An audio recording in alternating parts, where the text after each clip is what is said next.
देव आनंद बॉलीवुड फिल्मों का वो प्रिंस चार्मिंग जिसकी सिर्फ एक झलक पाने के लिए उनके फैंस किसी भी हद तक गुजर जाते थे। इनके अभिनय और सुंदरता के अनूठे संगम ने ऐसा जादू चलाया कि इनकी फिल्में रिलीज होने से पहले ही ब्लॉकबस्टर मानी जाती थी। साल 1970 में देव आनंद एक ऐसी फिल्म लेकर आए जिसमें लोगों को परिचय देते हुए उन्होंने कहा, जॉनी मेरा नाम। त्रिमूर्ति फिल्म्स के बैनर तले इस फिल्म का निर्माण किया था गुलशन राय ने तथा इसके निर्देशक थे विजय आनंद। फिल्म की कहानी लिखी थी के नारायण ने तथा इसके पटकथा व संवाद लिखे थे स्वयं विजय आनंद ने। तकरीबन 2 घंटे 55 मिनट लंबी इस फिल्म को रिलीज किया गया था 11 नवंबर 1970 को तथा इसके प्रमुख व सहायक भूमिकाओं में नजर आए थे देव आनंद, हेमा मालिनी, प्राण, जीवन, प्रेमनाथ, IS जौहर, इफ्तेखार, सुलोचना लाटकर, रंधावा आदि। फिल्म जॉनी मेरा नाम अपने सदाबहार गीत संगीत के लिए भी जानी जाती है, जिनके धुन तैयार किए थे कल्याण जी आनंद जी ने तथा बोल लिखे थे राजेंद्र कृष्ण, इंदिवर, अनजान और आनंद बख्शी ने। फिल्म में कुल 6 गाने रखे गए थे, जिनके बोल हैं, नफरत करने वालों के सीने में प्यार भर दूं, पल भर के लिए कोई हमें प्यार कर ले, ओ मेरे राजा खफा न होना, हुस्न के लाखों रंग, मुझसे मोरा श्याम रूठा और फिल्म का सबसे मार्मिक गीत ओ बाबुल प्यारे। फिल्म के इन गीतों में अपनी सुमधुर आवाज दी थी लता मंगेशकर, आशा भोसले और किशोर कुमार ने मिलकर।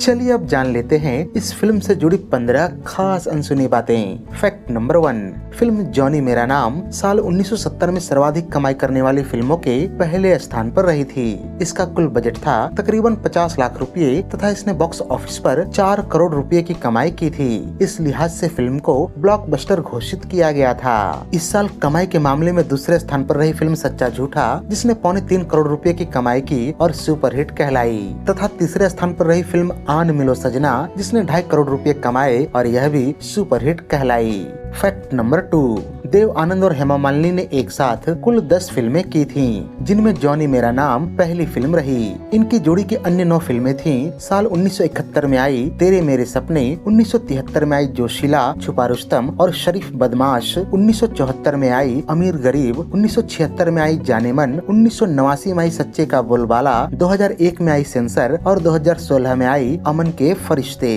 लेकिन सिवाय जॉनी मेरा नाम और अमीर गरीब के बाकी सारी फिल्में असफल रहीं। फैक्ट नंबर 3, इस फिल्म के निर्माता गुलशन राय का मानना था कि अगर वो फिल्मों के फर्स्ट ट्रायल के दौरान सो जाते हैं तो फिल्म अवश्य ही सफल होती है। फिल्म ज्वेल थीफ और जॉनी मेरा नाम के दौरान ऐसा हुआ भी, लेकिन जब फिल्म जोशीला के ट्रायल में वो नहीं सो पाए तो उन्हें लगने लगा कि यह फिल्म अवश्य फ्लॉप होगी। संयोग से जोशीला साल 1973 की सबसे बड़ी फ्लॉप फिल्म साबित हुई और इससे गुलशन राय तथा निर्देशक यश चोपड़ा के साख को काफी धक्का लगा था।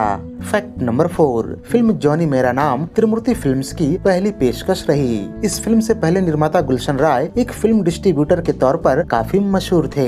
ऐसे में देव आनंद और विजय आनंद ने उन्हें एक फिल्म प्रोड्यूस करने की सलाह दी और हर संभव मदद करने की पेशकश की। इस तरह से त्रिमूर्ति फिल्म्स की नींव पड़ी, जिसके बैनर तले आगे चलकर दीवार, त्रिशूल, विधाता, त्रिदेव, विश्वात्मा और मोहरा जैसी कई लोकप्रिय फिल्मों का निर्माण हुआ। फैक्ट नंबर 5, इस फिल्म के निर्माण के बाद निर्माता गुलशन राय और निर्देशक विजय आनंद के बीच अनबन की खबरें उड़ी थी। कहा जाता है कि विजय आनंद ने गुलशन राय पर उनका मेहनताना न देने का आरोप लगाया था। वहीं गुलशन राय के अनुसार वो विजय आनंद को बतौर फीस 2 लाख रुपए देने के लिए तैयार थे, लेकिन उनकी मांग 6 लाख रुपए की थी, जो उस वक्त के हिसाब से काफी ज्यादा थी। दरअसल विजय आनंद इससे पहले नासिर हुसैन की फिल्म तीसरी मंजिल का निर्देशन कर चुके थे, जिसके लिए उन्हें 1.5 लाख रुपए मिले थे। अतः गुलशन राय ने सोचा कि 2 लाख रुपए की फीस विजय आनंद खुशी खुशी स्वीकार कर लेंगे, पर ऐसा नहीं हुआ। फीस के लिए हुई इस मतभेद की असली तह तक अगर जाया जाए तो एक कारण यह भी नजर आता है कि विजय आनंद थोड़े जुनूनी फिल्मकार थे और उन्हें यह पसंद नहीं था कि कोई उनके कहानी में जरा सी भी दखल अंदाजी करे। गुलशन राय को उनका यह व्यवहार पसंद नहीं आया और अपनी अगली फिल्म जोशीला के लिए यश चोपड़ा को साइन कर लिया। यह बात जब विजय आनंद को पता चली तो उन्हें काफी तकलीफ हुई, क्योंकि कि गुलशन राय के फिल्म प्रोड्यूसर बनने में उन्होंने काफी मदद की थी और यहाँ तक कि बिना अपनी फीस लिए ही निर्देशन को तैयार भी हो गए थे। लेकिन जब उन्हें आत्मिक ठेस पहुंची तो उन्होंने भारी भरकम फीस की मांग कर डाली। फैक्ट नंबर 6, फिल्म जॉनी मेरा नाम की कहानी को लिखने का क्रेडिट के नारायण को दिया गया था, लेकिन सही मायनों में इसकी कहानी को के नारायण और विजय आनंद दोनों ने मिलकर लिखा था। दरअसल हुआ कुछ यूँ था कि दोनों ने एक साथ मिलकर फिल्म की कहानी, पटकथा और संवाद तीनों ही लिखे थे। लेकिन जब फिल्म में क्रेडिट लेने की बात आई तो विजय आनंद ने के नारायण से पूछा कि आप किसका क्रेडिट लेना चाहेंगे। के नारायण ने कहानी लेखक के तौर पर क्रेडिट लेना ज्यादा उचित समझा। इस तरह से विजय आनंद के हिस्से पटकथा व संवाद लेखन का क्रेडिट आया। यह भी जानना बड़ा दिलचस्प है कि भले ही के नारायण को कहानी लेखन के क्रेडिट में लाभ नजर आया हो, लेकिन उस साल के फिल्म फेयर अवार्ड्स में विजय आनंद को बेस्ट स्क्रीन प्ले राइटर का अवार्ड हासिल हुआ था। फैक्ट नंबर 7, इस फिल्म में मशहूर अदाकार IS जौहर ने 3 भूमिकाएं अकेले ही निभाई थी और इसके लिए उन्हें फिल्म के क्रेडिट सेक्शन में 3 बार क्रेडिट भी दिया गया था। इसी साल आई फिल्म हमजोली में भी महमूद साहब ने 3 भूमिकाएं निभाई थी। माना जाता है कि साल 1970 वो समय रहा जब पहली बार किसी हिंदी फिल्म के कलाकार ने एक ही फिल्म में 2 से अधिक भूमिकाएं निभाई हों। हालांकि यह बात सर्वथा गलत है, क्योंकि इससे तकरीबन 13 साल पहले आई फिल्म कितना बदल गया इंसान में IS जौहर ने इस काम को अंजाम दिया था, जहां उन्होंने बेटे, पिता और दादाजी की 3 भूमिकाएं निभाई थी। खैर, आगे चलकर इन्हीं के पद चिन्हों का अनुसरण करते हुए साल 1974 की फिल्म नई दिन नई रात में संजीव कुमार ने 9, 1976 की फिल्म बैराग में दिलीप कुमार ने 3 और 1983 की फिल्म महान में अमिताभ बच्चन ने भी 3 भूमिकाएं निभाई थी। फैक्ट नंबर 8, फिल्म के लोकप्रिय गीत ओ मेरे राजा की शूटिंग बिहार में स्थित नालंदा यूनिवर्सिटी के प्रांगण और राजगीर नामक एक पर्यटन स्थल पर किया गया था। हालांकि उन दिनों बिहार जैसे जगहों को शूटिंग के दृष्टिकोण से फिल्मकार सुरक्षित नहीं मानते थे, लेकिन विजय आनंद ने यह जोखिम उठाया, जो कि फिल्म के लिए एक बेहद सकारात्मक कदम साबित हुआ। फैक्ट नंबर 9, फिल्म के एक अन्य गीत हुस्न के लाख रंग की बात करें तो जिस कामुक अंदाज में आशा भोसले ने इसे गाया है, उससे कहीं 2 कदम आगे बढ़कर पद्मा खन्ना ने इसे पर्दे पर निभाया था। बॉलीवुड फिल्मों का ये वो दौर था जब हाफ स्लीव की ब्लाउज पहनना भी अंग प्रदर्शन माना जाता था, लेकिन पद्मा खन्ना इस गाने में सारी मान्यताओं को नकारते हुए एक एक करके अपने वस्त्र उतारती दिखी। पता नहीं इस बात में कितनी सच्चाई है, लेकिन कहा जाता है कि इस गाने की शूटिंग के दौरान खलनायक बने प्रेमनाथ साहब ने अपना संयम खो दिया था। फिल्म फेयर पत्रिका ने इस फिल्म की समीक्षा के दौरान हुस्न के लाखों रंग गाने पर टिप्पणी करते हुए कहा था कि इस गाने ने सेंसर बोर्ड के दायरे को बढ़ाने का प्रयास किया है कि एक यू सर्टिफिकेट वाली फिल्म में कितनी कामुकता परोसी जा सकती है। फैक्ट नंबर 10, निर्देशक विजय आनंद ने अपने एक इंटरव्यू में यह खुलासा किया था कि इस फिल्म का नाम शुरू में 2 रूप रखा जाना तय हुआ था, क्योंकि यह 2 भाइयों की कहानी थी। लेकिन इसी दौरान एक एस्ट्रोलॉजर ने सलाह दिया कि फिल्म का नाम J अक्षर से रखा जाना ज्यादा लाभकारी सिद्ध होगा। परिणाम स्वरूप इसका नाम बदलकर जॉनी मेरा नाम कर दिया गया।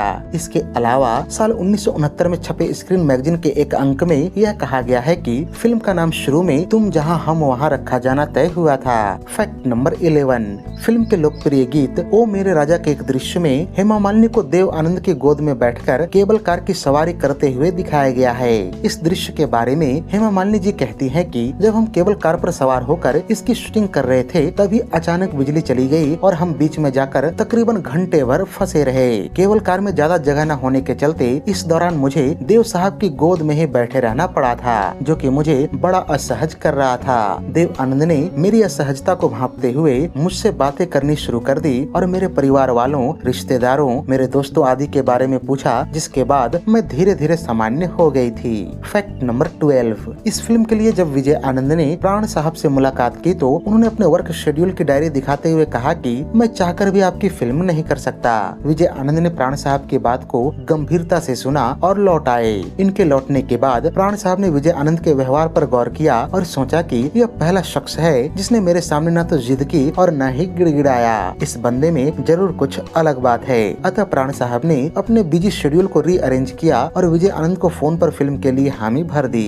फैक्ट नंबर 13, फिल्म के गीत पल भर के लिए कोई हमें प्यार कर ले से जुड़ा एक बेहद दिलचस्प किस्सा कुछ यूँ है कि इसमें जो हेमा मालिनी के किरदार का घर दिखाया जा रहा है, वास्तव में यह ऐसा नहीं था। शुरू में इस घर के सेट में इतने खिड़की दरवाजे नहीं थे, लेकिन शूटिंग से एक दिन पहले विजय आनंद सेट पर पहुंचे और वहां के इंचार्ज सुबोध गुरुजी को बताया कि वो अब इरादा बदल चुके हैं। उन्हें अब इस घर में कई खिड़कियां और दरवाजे चाहिए। चाहिए। इस पर सुबोध गुरुजी ने चिंता व्यक्त करते हुए कहा कि इस सेट को बदलना अब थोड़ा मुश्किल होगा क्योंकि यह पूरी तरह से तैयार हो चुकी है। इस पर विजय आनंद ने पूरे सेट को ही तोड़ने का आदेश दे डाला और कहा कि खर्च की चिंता न करें, आप इसे फिर से बनाएं। विजय आनंद की उस दूरदर्शिता ने गाने के फिल्मांकन में 4 चांद लगा दिए। आज भी जब इस गाने का ख्याल आता है तो अलग अलग खिड़कियों और दरवाजों से गुजरते हुए देव आनंद साहब का चेहरा आंखों के सामने घूम जाता है। फैक्ट नंबर 14, फिल्म के क्रेडिट सेक्शन में बतौर गीतकार केवल राजेंद्र कृष्ण और इंदिवर साहब को ही क्रेडिट दिया गया है, लेकिन फिल्म में गीतकार अनजान और आनंद बख्शी के भी लिखे हुए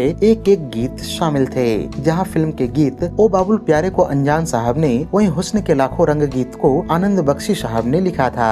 फैक्ट नंबर 15, साल 1971 में आयोजित 18वें फिल्म फेयर अवार्ड्स में इसे कुल 4 नामांकन मिले। ये नामांकन थे बेस्ट स्क्रीन प्ले और एडिटिंग के लिए Vijay Anand, best female playback singer के लिए लता मंगेशकर और best actor in comic role के लिए IAS जौहर। इनमें से 3 ही अवार्ड्स फिल्म जीतने में कामयाब रही और उस साल के बेस्ट सिंगर फीमेल का अवार्ड जहां प्यार मिले फिल्म के गीत बात जरा सी है आपस की के लिए गायिका शारदा जी को हासिल हुआ। इस फैसले का मजाक उड़ाते हुए उस समय की पत्रिकाओं ने कहा था कि इस बार का बेस्ट सिंगर फीमेल का अवार्ड ऐसे गीत के लिए दिया गया है जिसे शायद फिल्म फेयर जूरी के अलावा किसी ने नहीं सुना होगा। तो ये थी साल 1970 की सर्वाधिक लोकप्रिय फिल्म जॉनी मेरा नाम पर हमारी एक विशेष प्रस्तुति। उम्मीद है कि ये वीडियो आपको बेहद पसंद आई होगी। अगर वीडियो पसंद आई हो तो इसे लाइक और शेयर भी कर दें तथा ऐसे ही दिलचस्प वीडियोस की नोटिफिकेशन पाने के लिए चैनल को सब्सक्राइब करके बेल आइकन में ऑल का बटन दबाना न भूलें। धन्यवाद।